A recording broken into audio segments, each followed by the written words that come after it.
कबूतर का क़िस्सा कि मैं कबूतर कब से पाला,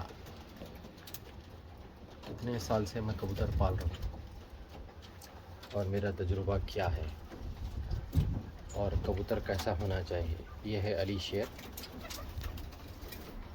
जो है उनको जो बर्फ़ ढगालों पे है वो तोड़ने की कोशिश कर रहे हैं। बहरहाल कबूतर जो है मेरे वालिद साहब के पास थे, रेसिंग होमर, लखा, शेरावी। तो मैं जो है एक मेरे को कबूतर पसंद था जिसको मैं स्कूल लेकर जाया करता था ट्रेनिंग के तौर पे,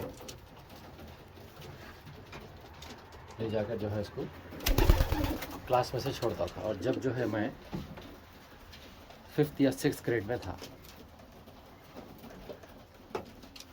तो टीचर को तो मालूम नहीं था, मगर छुपा के ले जाते थे, चोरी छुपी ले जाते थे, ले जाकर बैग में छुपा के, बगल में छुपा के ले जाते थे, ले जाके क्लास में से ऐसा ऐसा छोड़ देते थे, दोस्तों को इम्प्रेस करने के लिए, बताने के लिए कि मैं मेरे पास कबूतर है।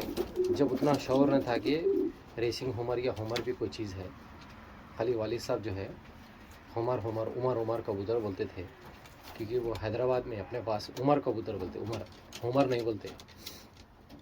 तो उसकी वजह से हमारे को भी यही मालूम था, हम बड़े खुश होते थे और वो उसी से शौक़ बढ़ गया। उन्हें जब भी छोड़ते थे घर को आ जाता था, जब घर को आ जाता था। और अक्सर जो है वालिद साहब जब ऑफिस से जो है ये छुट्टियों से घर आते थे तो उन्हें पूछते थे सुबह नाश्ते के वक्त, क्या बेटे कबूतर लेकर गए, क्या लेकर जा रहे हैं क्या? तो मैं बोलता था जी लेकर जा रहा हूँ। बड़े शौक़ से लेकर जाते भी थे और ले जाकर छोड़ते थे।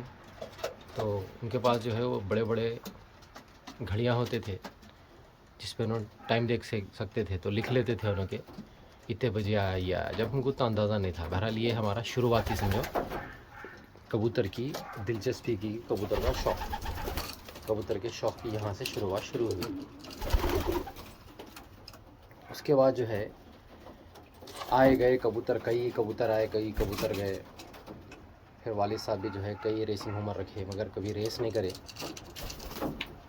टॉसिंग कर लेते थे, ले जाके इधर से उधर से घर पर उड़ा लेते थे। उनके दोस्त थे लिखी का, उनके पास इंपोर्ट थे बेल्जियम के, और जिसमें से जो है सयान थे, तो गुलाबी होमर थे, वो ज़्यादातर सयान थे उनके पास। जब वो भी इसके बारे में इल्म नहीं था, खाली कलर के लिए हम जो है वो रेड चेकर्ड, पिंक चेकर्ड बोलकर ला लेते थे, येलो चेकर्ड, वैसे उनके पास से ला लेते थे, उड़ा लेते थे घर पे। मगर रेस कभी भी किसी क्लब से नहीं करे, क्योंकि उस वक्त अपने पास हैदराबाद में हो, इंडिया में हो, वो लेवल पर, उतने बड़े लेवल पर शौक़ नहीं था, तो इसलिए कभी भी नहीं करे। बहरहाल और कुछ चंद साल गुजर गए, रेसिंग होमर घर में रह गए, उड़ा लिए, कर लिए। कुछ और साल गुजर, जब तक मैं जो है जब 25 साल का हो गया तो निकल गया, मैं अमेरिका चला गया। जब अमेरिका गया तो उसका शौक़ देखा मैं और भी, तो फिर मेरे को वो याद आया कि अरे मेरे पास भी रेसिंग होमर थे। वहाँ पर अमेरिका में बहुत सारे 10-12 साल में रहा, तो कई क्लब्स पे गया, शिकागो के, मिशिगन के, टेक्सास के, वहाँ शौक़ और बढ़ा। उसके बाद छुट्टियों में जब मैं पहली बार हैदराबाद आया तो उस वक्त जो है वालिद साहब के पास जो होमर थे, फिर मैं जब उस पर दिलचस्पी ज़्यादा लेकर फिर मैं जाकर बैठना शुरू करा। फिर वालिद साहब को भी उसके बारे में बताया कि ये मुल्कों में कैसा शौक़ है। तो वालिद साहब तो काफ़ी अर्सा पहले आ चुके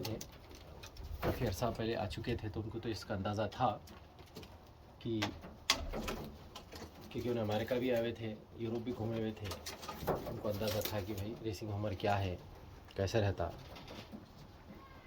और रेस कैसा करते। बहरहाल मेरा शौक़ बढ़ते गया और हैदराबाद में फिर मैं जो है ना क्लब ज्वाइन करे, एक क्लब में, फिर वो क्लब वालों से जो है ना रिक्वेस्ट करे और जाके इधर से उधर से कबूतर ख़रीदे। बेंगलुरु भी गए, चेन्नई भी गए, मद्रास, पंजाब, अलग अलग सिटियों में गए, जाके कबूतर देखे, उसके बाद कबूतर ख़रीदे। मगर जो कबूतर बेचने वाले होते अक्सर वो लोग जो है झूठ बोल के कबूतर बेचते, ये मसला है। तो अक्सर जो है बोलते बहुत उड़ा हुआ है, बहुत अच्छा है, और वो कबूतर कभी भी अपने को अच्छा नहीं देते, वो लोग ज़्यादातर ऐसे ही होता। तो जो वो लोग रकम मांगे वो रकम हम दे दिए उनको, बोले कि वो 250-300 का चैम्पियन है, उड़ा हुआ है और जीता हुआ भी है, उसको लेकर आए हम और उसकी घर में ब्रीड करे। घर में ब्रीड करने के बाद बच्चे उड़ाए, 10-12 बच्चे निकाले। बच्चे ऐसे निकले कि जो है रेस में जो है, रेस तो क्या घर में उड़ रहे थे, तो घर से उड़ के जाके रोडों पर बढ़ जा रहे थे इधर उधर, और उसके अलावा भी जो है कहीं ना कहीं पकड़े जा रहे थे।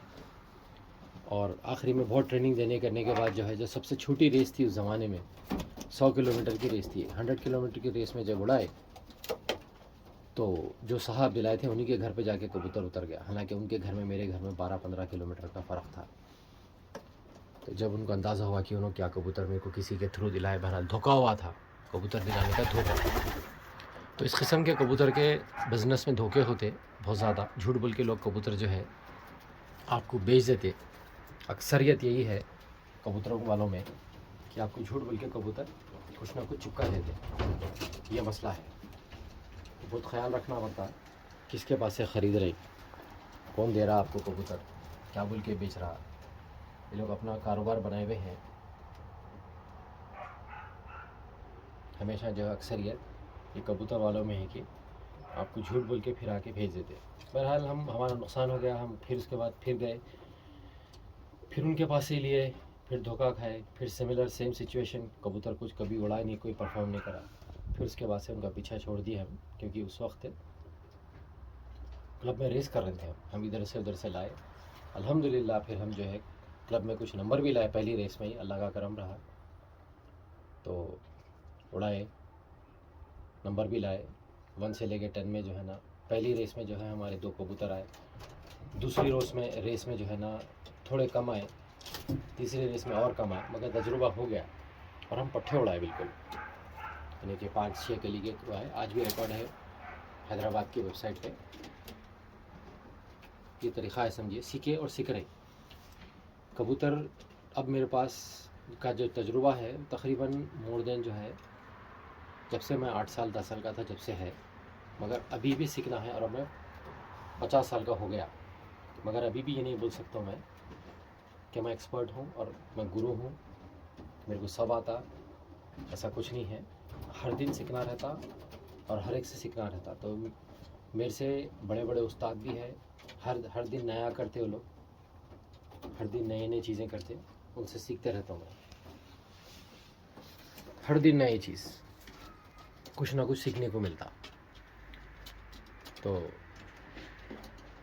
बहरहाल कबूतर का शौक़ ही ऐसा है कि आपको हर दिन सीखना रहता। और एक ख़ास बात यह है कि कबूतर के शौक़ में जो है ना, जो पुराने लाइन्स है जो डेवलप किए गए थे, बेल्जियम है, नीदरलैंड है, हॉलैंड है।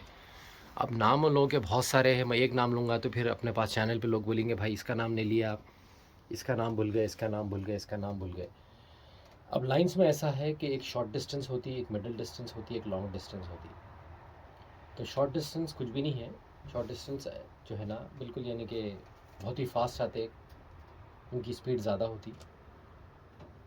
मिडिल डिस्टेंस जो है ना, आपको 300 350 से लेकर, एयर डिस्टेंस की बात कर रहा हूँ मैं, 450 किलोमीटर तक और 700 किलोमीटर तक। 700 से लेकर आप 2000-3000 किलोमीटर तक उड़ा लो, ये लॉन्ग डिस्टेंस और एक्सट्रीम लॉन्ग डिस्टेंस बोलते हैं। तो डेक्कन पिजन स्पोर्ट्स क्लब जो है, जिसका मैं मेंबर हूँ, उन लोग ऑलरेडी उड़ा चुके हैं 1000 किलोमीटर एयर डिस्टेंस, और उसके चैम्पियन भी जो है रह चुके हैं 3 बार, अब्दुल हमीद साहब। दूसरे लोग भी उड़ाए, काफ़ी लोगों के कबूतर आए, मगर इनके 3 कबूतर आए अब्दुल हमीद के। ये बहुत बड़ी बात है, बहुत बड़ी बात है, ऐसा हमेशा नहीं होता। और वर्ल्ड में जो है ना ऐसे कई अभी फ़लसफ़े बने हुए हैं, लोग बना के रखे कि कबूतर कैसा होना चाहिए, कितना उड़ना चाहिए, कितना नहीं उड़ना चाहिए। काफ़ी अभी झूठ सच काफ़ी लिखा हुआ है। मैं आपको ये भी बताता हूँ कि जो कैनेडियन रेसिंग पिजन यूनियन और अमेरिकन रेसिंग पिजन यूनियन का जो वर्ल्ड रिकॉर्ड है, वो मैं नेक्स्ट वीडियो में आपको डालूँगा कि वो लोग रिकॉर्ड करें कि 1976 से उनके पास रिकॉर्ड रखे पेपर पे और उनकी वेबसाइट पे भी है अमेरिकन यूनियन की। अभी जो रिसेंट मैगज़ीन है 2023 की, उसमें वो लोग जो है ना पूरे रिकॉर्ड्स बनाए, और आप यकीन नहीं मानेंगे कि उसके अंदर बहुत ही कम और गिने चुने लोग हैं, गिने चुने लाइन्स है जो रिकॉर्ड ब्रेक करे थे। 50 माइल से लेकर 2000 माइल तक, 50 माइल से लेकर 2000 माइल तक उसमें रिकॉर्ड है, और बार बार उन्हीं का नहीं है। तो कबूतर हमेशा वही आदमी, वही फैंसियर क्यों नहीं आ रहा फिर? अगर इतना आसान है तो, अगर लाइन उनके पास है तो फिर क्यों नहीं आ रहा? वही लाइन क्यों नहीं उड़ा सक रहा उन्हें? उसकी वजह यही है कि मेहनत करना पड़ता। इतना आसान नहीं है कि कोई भी आदमी एक लाइन बना लिया और उड़ा लिया। आपको मैं दूसरे वीडियो में बताता हूँ कि भाई कि कबूतर की जो रेस है और लाइन है, उसके जो फ़लसफ़े और झूठे कहानियाँ हैं वो बताऊँगा मैं। ठीक है भाई।